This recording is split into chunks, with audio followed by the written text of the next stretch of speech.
नमस्कार दोस्तों, कैसे हैं। आज फिर आप लोगों के लिए बहुत बढ़िया और बहुत अच्छा काम लेकर आए, जो आप लोगों की सबसे ज्यादा रिक्वायरमेंट है कि भैया बिना कुछ करे पैसे कैसे कमाएं।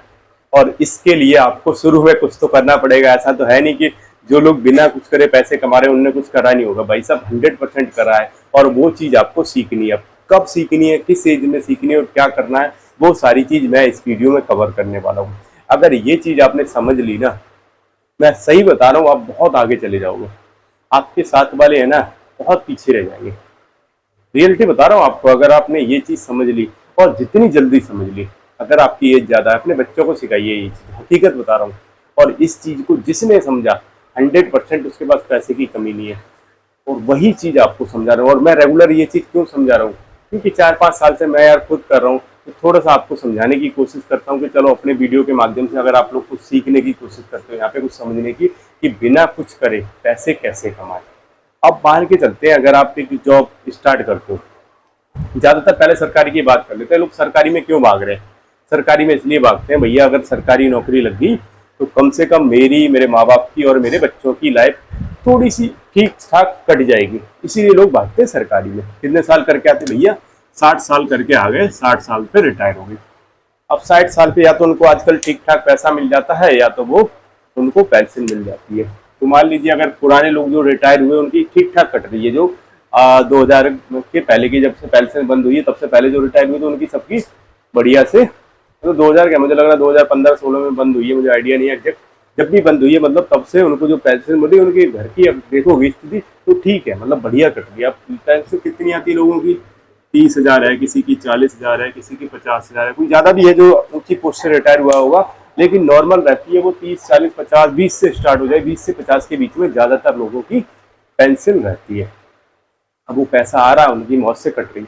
अगर ये चाहते हो कि ऐसा ही पैसा मेरे पास भी इससे ज्यादा आता रहे और कम टाइम में हम रिटायर हो जाएं, उनकी तरह हमें 60 साल ना करना पड़े, हम 45 साल 50 साल पे रिटायर, उनसे 10 साल 15 साल पहले रिटायर हो जाए। एक छोटा सा स्टोरी आपको सुना दूं। एक अमेरिका में ना, थोड़ी सी पुरानी बात है, मुझे पता है, एक मैंने सुना था। तो वहां पे एक गार्ड की नौकरी करने वाला बंदा था। जो गार्ड की नौकरी करता था, उसने क्या करा, सिंपल सा एक एसआईपी कर दी, किसी भी उसमें फंड में उसने एसआईपी कर दी। और रेगुलर बेसिस पे एक फिक्स अमाउंट, एक गार्ड की नौकरी करने वाला बंदा रेगुलर बेसिस पे एक फिक्स अमाउंट अपने उसमें डालता रहा हर महीने। 40 साल बाद जब उसने अपना फंड देखा ना, 40 साल बाद, पता क्या कंडीशन थी? अमेरिका के टॉप, मतलब कुछ परसेंट लोगों में वो था, मतलब टॉप 100 या 500 की रेंज में आ गया था, कि इतना अमीर बन गया था एक गार्ड। कैसे बन सकता है? केवल उसने सिंपल सा बस उस चीज को रेगुलर रखा। और गार्ड की नौकरी करने वाला बंदा भी टॉप 100 या टॉप 200 में अमीर में आ सकता है। और यही आप भी कर सकते हो अगर इसको आपने कैलकुलेशन समझ लिया तो। और 100% पॉसिबल है। मैं सही बताऊं, अगर आपको, अगर आपकी सैलरी, आपकी इनकम 3-3.5 लाख के आसपास हो जाती है ना महीने की, तो आप भाई सब टॉप 1% में आते हो इंडिया में। टॉप 1%, आप अंदाजा इस चीज से लगा लो। और अगर आप 10 लाख तक कमाते हो ना महीने का, अगर आपकी इनकम 10 लाख महीने की, आप पता कितने परसेंट में आते हो? टॉप 0.01%। आप अंदाजा इस चीज से लगा लो। और ये पॉसिबल है यार। 3-3.5 लाख 4 लाख महीने की इनकम कुछ भी नहीं है अगर आप थोड़े सही तरीके से करते हो। तो क्या करने वाला हूँ, क्या समझाने वाला हूँ, थोड़ा सा बोर्ड पे आते हैं फिर आपको समझाने की कोशिश करते हैं। ये मैंने कैलकुलेशन ऑन कर लिया है, इसको केवल स्क्रीन रिकॉर्डिंग ऑन करते हैं और थोड़ा सा कैलकुलेशन पे चलते हैं। तो बहुत सिंपल है, बहुत आसान है। यह चालू हो गया। अब हम लेते हैं, अगर आपकी सैलरी 20-25 हजार से कम आजकल होती नहीं है, मान के चलो सरकार ने भी एक मिनिमम पे कर दिया कि 20 हजार के ऊपर ऊपर लगभग सैलरी होगी। हम मान के चलते कि 20 हजार की सैलरी है, और एक 10 हजार उसमें से आधी आप खर्च कर लो।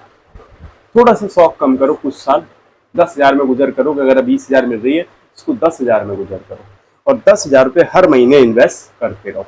और रेट ऑफ इंटरेस्ट लगभग देखोगे तो 12, 14, 13, 15, 10, 11, मतलब ऑलमोस्ट एक लंबी कई साल में जाओगे, 20-25 साल 30 साल में, तो ये ऑन एवरेज देखोगे ना तो आपको कम से कम 12% का रिटर्न मिल जाता है एसआईपी पे। अब 12% का रिटर्न अगर लगा के चलोगे, हम ले लेते हैं पहले 20 साल का। कि 20 साल में कितना बनेगा, फिर आपको आगे समझाते हैं। अब 20 साल में आप देखोगे आपने कितना जमा करा, 24 लाख, आपका जमा कितना होगा 24 लाख। इस पे इंटरेस्ट पता कितना मिलेगा, 76 लाख। और टोटल वैल्यू आप देखोगे ना बनेगी लगभग 1 CR, 1 करोड़। कितने साल में, केवल 20 साल में। अब इसको और 5 साल बढ़ाना है। कंपाउंडिंग कैसे आती है, मैं 40 साल बोला ना आपको, अगर आपने 20 साल पे नौकरी पकड़ी, 25 साल पे पकड़ी है, तो अगर 20 साल 45 साल तक अगर आपके पास 1 करोड़ का फंड है, तो डेफिनेटली यार 1 करोड़ का आज की डेट में आपके पास है, तो कम से कम मान लो आज की डेट में 8 लाख रुपए महीने का FD का रेट बता रहा हूँ, और इसमें पड़ा रहने दोगे तो 12 लाख महीने का होगा, मतलब 1 लाख रुपया हर महीने आता रहेगा। और 1 लाख अगर आज की डेट में आपके पास आ रहा, तो मेरे हिसाब से आप अच्छी खासी गुजर कर सकते हो। ये समझने की कोशिश करना, सेम कंडीशन ऐसी ही होगी। अब थोड़ा सा हम ईयर बढ़ा देते हैं, 10 साल और बढ़ा दो, केवल 30 साल ले लो। कैलकुलेशन समझने की कोशिश करना, केवल हमने 10 साल बढ़ाया, यहाँ पे कितना हो रहा था 1 करोड़। अब यहाँ पे देखना आप जमा कितना होगा हमारा 36 लाख। कितने साल में, 30 साल की बात कर रहा हूँ, और 20-25 साल पे नौकरी लगी है, आप 50 साल की एज तक लगा लो। अब टोटल आपका जो इस पे वो मिलेगा 3.16 CR, मतलब 3,16,00,000 का आपको इंटरेस्ट मिलेगा केवल और केवल 30 साल में। और इसी को थोड़ा सा और आगे कर दो, टोटल इसकी जो वैल्यू बनेगी 3.52 CR, मतलब 3,52,00,000। 50 साल की एज में अगर इतना फंड आपके पास है, मेरे को लग रहा है आप आराम से एक सिंपल से इसी में पड़ा रहने दोगे ना, और आप लाख रुपए महीने की भी हर महीने निकालते रहोगे, तब भी ये इतना हो जाएगा ना, आप कभी खर्च नहीं कर पाओगे, हकीकत बता रहा हूँ। और इसी को 10 साल और बढ़ा दो, जैसे मैं कैलकुलेशन में बोल रहा था ना 40 साल, आप रिजल्ट देखना, बहुत सिंपल सा है, कुछ नहीं करना। आप 10-10 हजार की वैल्यू कितनी होगी, कुछ नहीं होगी। जब आप आगे बढ़ाते जाओ, कई लोग ये कहेंगे कि यार इसकी वैल्यू भी तो कम होगी, ऐसा वैल्यू जरूर कम होगी, लेकिन यार उसका बढ़ भी तो रहा है आपका उसी स्पीड से। अब देखिए 40 साल में क्या कंडीशन होगी, 40 साल में हमारा जमा कितना होगा 48 लाख, कितना 48 लाख। हमें इंटरेस्ट पता कितना मिलेगा, 11.40 CR, मतलब 11,40,00,000। टोटल वैल्यू पता कितनी मिलेगी, 11.88 CR, मतलब लगभग 12 करोड़। 40 साल में कितना जमा कर रहे हैं भैया, 10 साल। और मैं ये नहीं कह रहा, मैं एक बेसिक कैलकुलेशन ले रहा हूँ। जरूरी क्या आप बहुत जल्दी फ्री होना चाहता, 20,000 थी आपकी, 50,000 सैलरी, 25,000 डालने लगो, 20,000 डालने लगो। और 20,000 जब डालोगे ना, ये फंड भाई साहब ऐसे भाजता है ना बाद में, जब कंपाउंडिंग की वैल्यू आपको कब समझ में आएगी, जब आप उसको थोड़े लंबे टाइम तक, जैसे यहाँ पे था अभी कितना 20 साल में कितना बना था हमारा 1 करोड़ के आसपास, कितना बना था 20 साल में 1 करोड़। जैसे ही हमने 10 साल बढ़ाया, कितना होगा सीधा सीधा 3.5 करोड़ के आसपास। और जैसे ही हमने और 10 साल बढ़ाया, तो क्या 3 की जगह 6 होना चाहिए था ना 10 साल में, लेकिन ये सीधा कितना पहुंच गया 12। ऐसे ही जितने लंबे टाइम तक जाओगे, उतना ही आपका फंड रेगुलर डबल होता चला जाता है। डबल क्या मतलब, कई गुना बढ़ता जा रहा है। कंपाउंडिंग है ब्याज के ऊपर, जब जिसको चक्रवर्ती ब्याज बोलता है, आपने देखा होगा गांव में अगर किसी ने ब्याज पे पैसे ले लिए ना, तो कभी वापस नहीं कर पाता।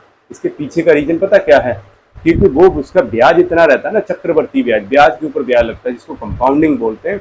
इसको जिसने समझ लिया, समझो यार उसका मतलब वही नहीं है, बस आपको थोड़ा सा पेशेंस रखना है। और लोग इसमें यही एक सबसे बड़ी, कुछ लोग स्टार्ट भी करते हैं, ऑप्टिकल SIP थोड़ा सा लोगों ने करना स्टार्ट भी करा, लेकिन प्रॉब्लम क्या है, प्रॉब्लम ये है कि उनको जब भी जरूरत होती है सबसे पहले तो वो उसी फंड पे नजर जाती है कि यार मेरे 2-3 लाख 4 लाख 10 लाख जमा हो गया, उसी को 5 साल 10 साल के अंदर निकाल लेते हैं। ठीक है, बता रहा हूँ आपको, जब भी आपको कुछ भी इमरजेंसी रहेगी, कुछ ऐसी जरूरत रहेगी, तो सबसे पहले आदमी उस फंड को निकालता है, और वहीं से आपकी जो ग्रोथ थी ना, वो वहीं खत्म हो गई। एक छोटा सा और एग्जांपल देता हूँ, 2 बंदों की बात करता हूँ। एक बंदे ने 10-10 हजार केवल 10 साल जमा किया, और 40 साल तक 10 साल जमा करके 40 साल तक उस फंड को छोड़ दिया। ठीक है, और एक बंदे ने, सेम एज के दोनों बंदे थे, एक बंदे ने 10 साल बाद स्टार्ट किया SIP, मतलब किसी फंड में डालना 10 साल बाद स्टार्ट किया उस बंदे की अपेक्षा, और 30 साल तक 20-20 हजार हर साल जमा करता रहा। अब दोनों की वैल्यू पता कितनी होगी, जो पहले वाला बंदा है ना, इसकी लगभग 9 करोड़ के आसपास होगी 40 साल बाद। केवल 10 साल 10-10 हजार केवल 10 साल जमा किया था और छोड़ दिया, और ये बंदा रेगुलर कर रहा है 10 साल बाद, उसके 10 साल बाद स्टार्ट किया था, 20,000 रेगुलर कर रहा है, इसकी लगभग 10 करोड़ के आसपास 40 साल बाद। अब कितना अंतर आ गया भाई साहब, अंतर आया केवल 1 करोड़ का। और उसने जमा किया 30 साल तक 20-20 हजार। ये टाइम की वैल्यू होती है कि जितनी जल्दी करोगे और जितना ज्यादा टाइम तक करोगे वो आपको उसका रिटर्न बहुत अच्छा मिलेगा। तो इसीलिए समझा रहा हूँ, अगर आपको थोड़ा सा भी इसके बारे में और नॉलेज लेनी है, थोड़ा सा वीडियो देखिए इस तरह के, कैसे SIP करें और कहाँ करें। लोगों का ये बड़ा सिंपल रहता है तो भैया कहीं करने की जरूरत नहीं है, सबसे ज्यादा अपने जो जिस बैंक में सैलरी आती है वहां पे जाइए, उसको बोलो कि मुझे SIP करनी है, कितनी सैलरी हो, 2,000, 5,000, 10,000, 1,500, उसी से स्टार्ट कर दो। आदत तो बनाओ कम से कम, धीरे धीरे करके उसको बढ़ाते जाओ। जब आपके पास पैसे आते हैं उसको बढ़ाते रहो, 1,000 की 2,000 कर दो, 3,000 कर दो, 4,000 कर दो। लेकिन चलने वाला और बढ़िया काम है, अगर आप इसको करते हो तो बैठे बैठे पैसे आएंगे, कुछ करने की जरूरत नहीं पड़ेगी। अगर आपने 20-30 साल तक एक फंड में धीरे धीरे करके डालते रहे। तो वीडियो अच्छा लगा हो तो लाइक कर लेना, ऐसी अच्छी वीडियो देखने के लिए जुड़े रहिए और